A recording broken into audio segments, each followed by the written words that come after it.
Fora das telas de cinema, você já viu um barco voador?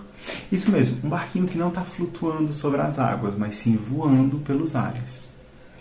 Para nós que vivemos em países tropicais, os pescadores não contam essas histórias.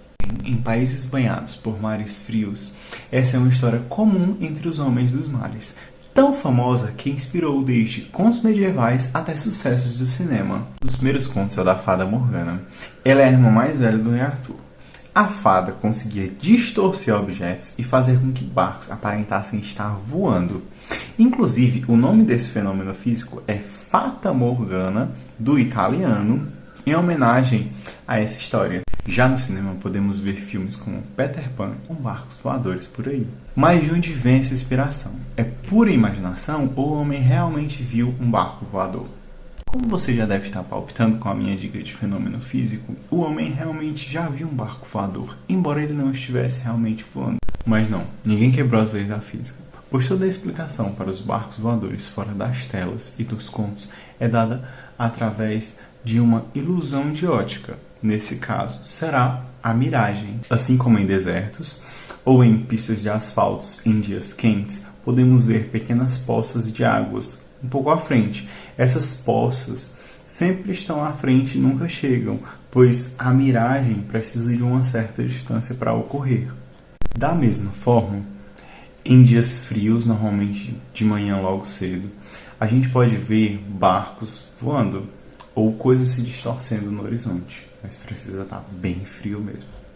Vamos entender primeiro o que acontece quando a gente tem uma poça real de água, que realmente tem água ali. O que a gente vê na poça d'água normalmente é o reflexo do céu, porque os raios solares vêm do céu, atingem a poça, são refletidos e saem até os nossos olhos. Veja que esse caminho são só retas, duas retas, o raio incidente e o raio refletido. Já no caso da miragem, seja no deserto ou no asfalto, não temos água ali, o que temos é uma diferença de temperatura. Certo? Essa diferença de temperatura irá gerar diferentes camadas acima do solo. Essas diferentes camadas terão diferentes densidades. Por quê?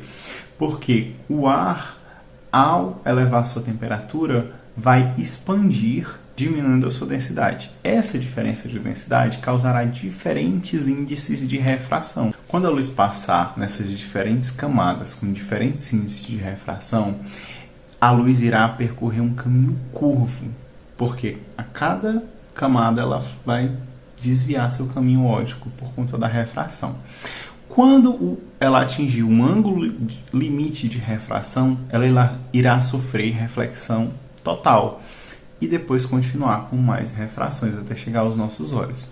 O que a gente vê é a luz fazendo um caminho curvo até os nossos olhos, mas se assemelha muito ao caminho reto que fazia a poça de água real.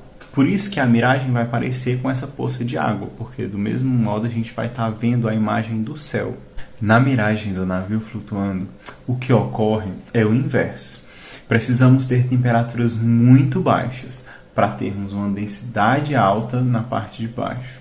Assim, a curva terá concavidade para baixo. O raio do barco irá subir, sofrer uma reflexão total e continuar refratando em uma curva, como mostrado na figura aí. Os nossos olhos irão interpretar a imagem como se o barco estivesse flutuando ou como se as coisas estivessem sendo distorcidas, alongadas ou esticadas.